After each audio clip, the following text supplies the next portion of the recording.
Wari Chafuna Pumnamakpu Taramna Okshari Wari asi Haujadringaida Tabiribasingda Ningsingjaba Amana Wari asi Ayibagi Wakalna Sagatjaduna Ijaba Warini Masida Yauriba Character Kudingmak asi Kanagumba Kanagumbi Amataga Mari Lainajade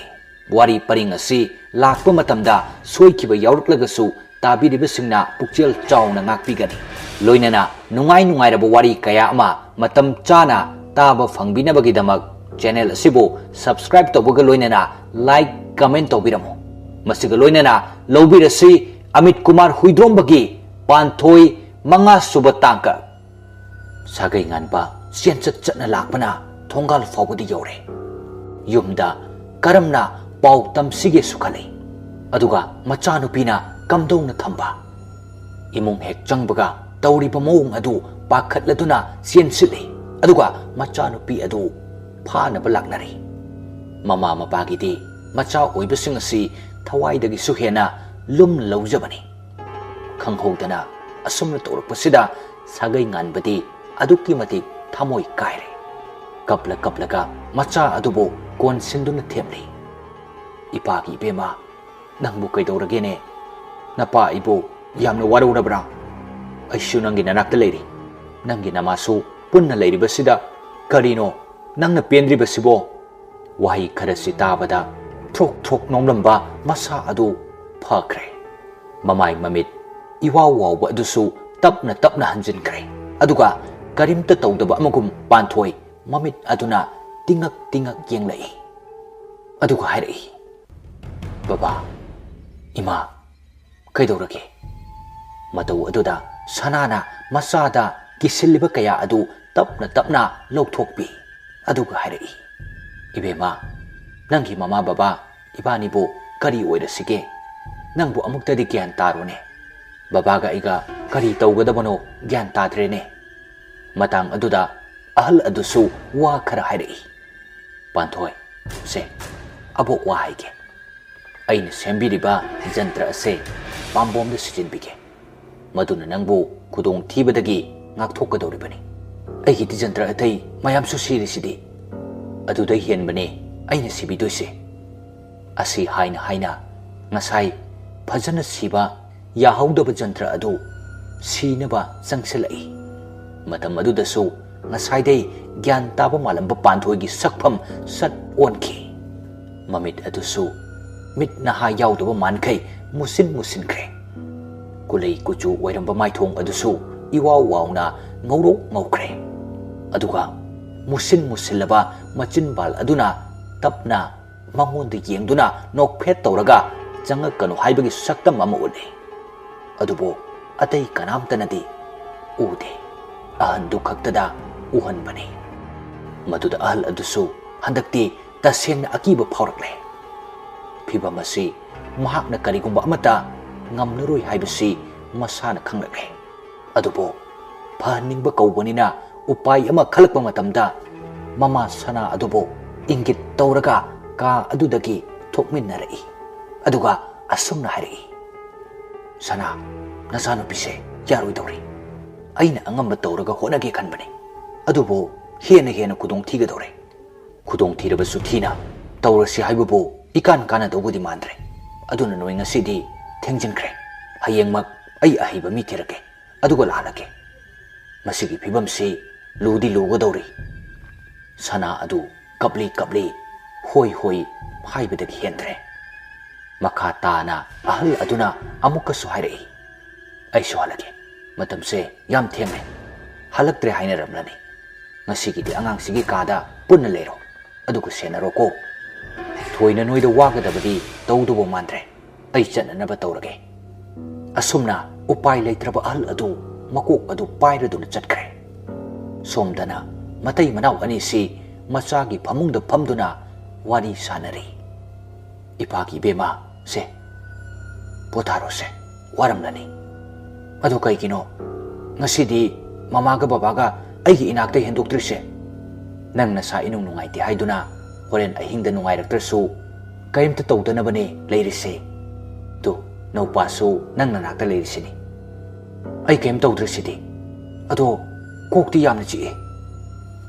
wahai du tabada amuk su gyan ꯇꯥꯔꯕꯣꯏ ꯅꯤꯡꯗꯨꯅ ꯃꯃꯥ ꯃꯄꯥ ꯑꯅꯤꯗꯨ ꯍꯔꯥꯎꯖꯔꯝꯃꯤ꯫ ꯃꯃꯥꯅ ꯅꯨꯡꯁꯤꯅ ꯃꯆꯥ ꯑꯗꯨꯗ ꯑꯃꯨꯛ ꯑꯁꯨꯝꯅ ꯍꯥꯏꯔꯛꯏ,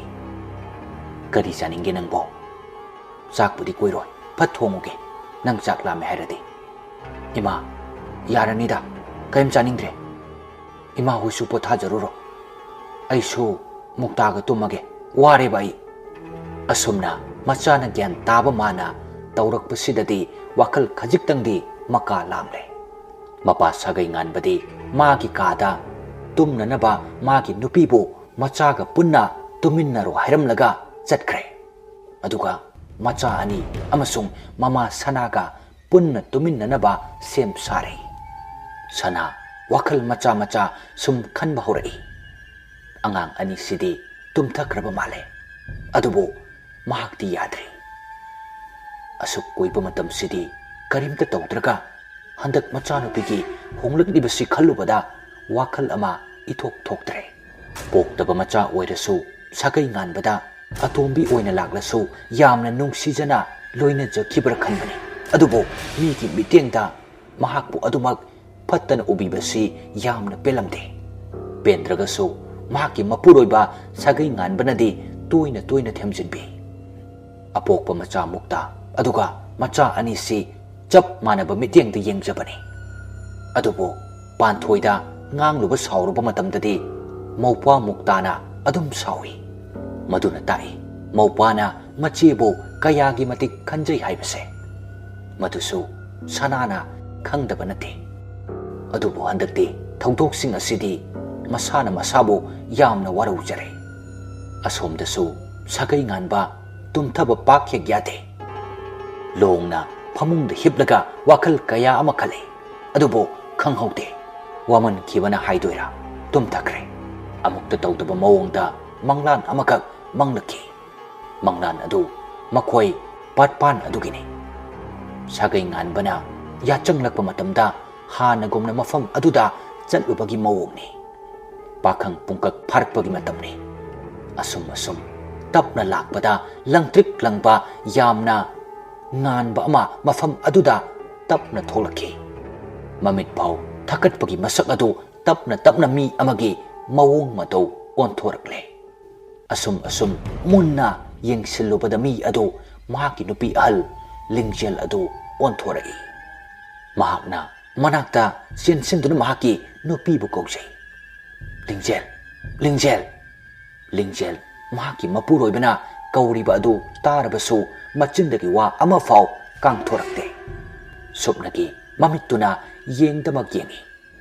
ꯃꯈꯥ ꯇꯥꯅ ꯁꯥꯒꯩ ꯉꯥꯟꯕ ꯃꯍꯥꯛꯀꯤ ꯅꯨꯄꯤ ꯑꯗꯨꯗ ꯋꯥ ꯍꯪꯕ ꯂꯦꯞꯂꯝꯗꯦ꯫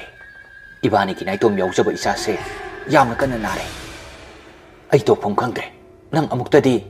ꯑꯩꯒꯤ ꯏꯅꯥꯛꯇ ꯂꯥꯛꯈꯣꯕ. ꯏꯁꯥꯒꯤ ꯁꯛꯇꯝꯁꯦ ꯑꯩ ꯌꯦꯡꯕ ꯉꯝꯗ꯭ꯔꯦ." ꯃꯁꯤꯗꯁꯨ ꯃꯍꯥꯛꯀꯤ ꯅꯨꯄꯤ ꯍꯣꯏ ꯃꯥꯏ ꯍꯥꯏꯗꯕ ꯃꯈꯩ ꯃꯃꯤꯠꯇꯒꯤ ꯄꯤꯔꯥ ꯆꯦꯜꯂꯗꯨꯅ ꯁꯥꯒꯩ ꯉꯥꯟꯕꯗ ꯌꯦꯡꯗꯨꯅ ꯑꯗꯨꯃꯛ ꯂꯩ꯫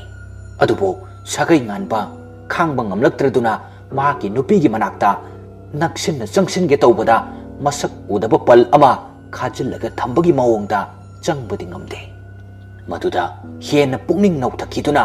ꯁꯥꯒꯩ ꯉꯥꯟꯕ ꯃꯈꯣꯜ ꯊꯣꯛꯅ ꯀꯞꯂꯛꯂꯦ꯫ ꯑꯗꯨꯒ ꯇꯦꯡꯊꯥꯕꯁꯨ ꯂꯦꯞꯇꯦ꯫ "ꯑꯩꯅ ꯍꯥꯏꯔꯤꯕꯁꯦ ꯅꯪ ꯇꯥꯔꯕꯗꯤ ꯑꯃꯨꯛꯇꯗꯤ ꯑꯩꯒꯤ ꯏꯅꯥꯛꯇ ꯂꯥꯛꯑꯣ. ꯑꯩꯕꯨ ꯅꯨꯡꯁꯤꯗ꯭ꯔꯕꯁꯨ, ꯑꯩꯕꯨ ꯈꯟꯕꯤꯗ꯭ꯔꯕꯁꯨ ꯏꯆꯥ ꯑꯁꯤꯒꯤ ꯈꯜꯂꯒ ꯅꯪ ꯑꯃꯨꯛꯇꯗꯤ ꯂꯥꯛꯑꯣꯕ." ꯋꯥꯍꯩ ꯃꯈꯥ ꯁꯝꯊꯕ ꯅꯪꯗ꯭ꯔꯤꯉꯩ ꯂꯤꯡꯖꯦꯜꯒꯤ ꯃꯅꯥꯛꯇ ꯑꯔꯪꯕ ꯃꯆꯨꯒꯤ ꯊꯋꯥꯟꯃꯤꯆꯥꯛ ꯃꯥꯟꯕ ꯑꯃ ꯄꯥꯏꯊꯔꯛꯂꯒ ꯂꯤꯡꯖꯦꯜꯕꯨ ꯎꯝꯁꯤꯟꯈ꯭ꯔꯦ꯫ ꯃꯄꯤꯇꯅ ꯌꯣꯝꯂꯕ ꯂꯤꯡꯖꯦꯜꯒꯤ ꯅꯤꯡꯉꯝꯗ꯭ꯔꯕ ꯁꯛꯐꯝ ꯑꯗꯨ ꯄꯨꯔꯒ ꯑꯔꯪꯕ ꯊꯋꯥꯟꯃꯤꯆꯥꯛꯀꯨꯝꯕ ꯑꯗꯨ ꯃꯊꯛꯇ ꯋꯥꯡꯅ ꯄꯥꯏꯈꯠꯈ꯭ꯔꯦ꯫ ꯄꯦꯟꯖꯍꯧꯗ꯭ꯔꯕ ꯑꯃꯗꯤ ꯅꯤꯡꯉꯝꯍꯧꯗ꯭ꯔꯕ ꯁꯥꯒꯩ ꯀꯞꯇꯨꯅ ꯌꯦꯡꯗꯨꯅ ꯂꯩꯍꯧꯔꯦ꯫ ꯃꯤꯀꯞ ꯊꯣꯛꯂꯛꯄ ꯃꯇꯝꯗꯗꯤ ꯍꯦꯟꯅ ꯊꯃꯣꯏ ꯁꯣꯛꯄ ꯍꯥꯏꯕꯗꯨ ꯑꯣꯏꯔꯦ꯫ ꯃꯁꯥ ꯄꯨꯝꯕ ꯍꯨꯃꯥꯡꯅꯁꯨ ꯂꯨꯞꯂꯝꯂꯦ꯫ ꯑꯃꯨꯛ ꯇꯨꯝꯊꯕꯁꯨ ꯍꯦꯛ ꯌꯥꯗꯕꯁꯤꯗ ꯍꯧꯒꯠꯇꯨꯅ ꯆꯥꯛꯈꯨꯝꯗ ꯏꯁꯤꯡ ꯊꯛꯄ ꯆꯪꯏ꯫ ꯏꯁꯤꯡ ꯊꯛꯏꯉꯩ ꯃꯇꯝꯗ ꯃꯆꯥꯅꯨꯄꯤꯒꯤ ꯀꯥꯗ ꯀꯔꯤꯒꯨꯝꯕ ꯄꯣꯠꯁꯛ ꯑꯃ ꯊꯦꯡꯕꯒꯤ ꯃꯈꯣꯜ ꯑꯃ ꯇꯥꯔꯛꯏ꯫ ꯀꯩꯗꯧꯔꯕꯅꯣ ꯈꯟꯅ ꯄ꯭ꯔꯞ ꯄ꯭ꯔꯞ ꯆꯪꯁꯤꯟꯕꯅꯤ꯫ ꯑꯗꯨꯕꯨ ꯀꯔꯤꯝꯇꯗꯤ ꯑꯍꯣꯡꯕ ꯂꯩꯔꯝꯗꯦ꯫ ꯅꯤꯡꯉꯥꯏꯗꯅ ꯇꯨꯝꯂꯤꯕ ꯃꯆꯥ ꯑꯃꯗꯤ ꯃꯍꯥꯛꯀꯤ ꯅꯨꯄꯤꯕꯨ ꯀꯥꯡꯈꯜ ꯍꯥꯏꯗꯣꯛꯇꯨꯅ ꯑꯃꯨꯛꯇꯪ ꯌꯦꯡꯖꯔꯝꯃꯤ꯫ isi sina nungai na tumba ubada sagai nganba wakal kharadi nungai jai mahaksu tumluragi khanna mamai leithoraptuna phamung tamna lai aduga kakhatlaga hikre adubo somdadi mapa hek chatkibaga panthoi mamit adu khangpang pangthori mamit adu tapna tapna jara jara muslai aduga machin bal adusu nokphet tawraga nak yeta tummiba mama amadi maupada munna yengi tapna tapna longthek theklaktuna phaijup to haidokre aduga chap tingba maongda khong ani adu thangtoraktuna phamungdagi kumtharkle aduga amuk mapa gi kad changlaktuna mapa ibungo sagai nganbada munna yengi ma gi miteng maong matawasi awuba ama yaurabadi soidana khangduna sigani adubo ahing asidadi kana su leitabanina udre khangtre mapa da nopet tawna yenglamlaga mamai leiduna mapan lomda thokre nahan kai thong hangasu makol thokbani adubo ngasi panthoina hangbadadi makol karimata thoktre mathangi numini ngarang warubagi imung asi phana thengla phau mikap thoknatre ichik chi adubo nungsagi mangalna thongnawda changlakpada uchek oyagi khonjal tarakpada sagai nganba mikap thoklakle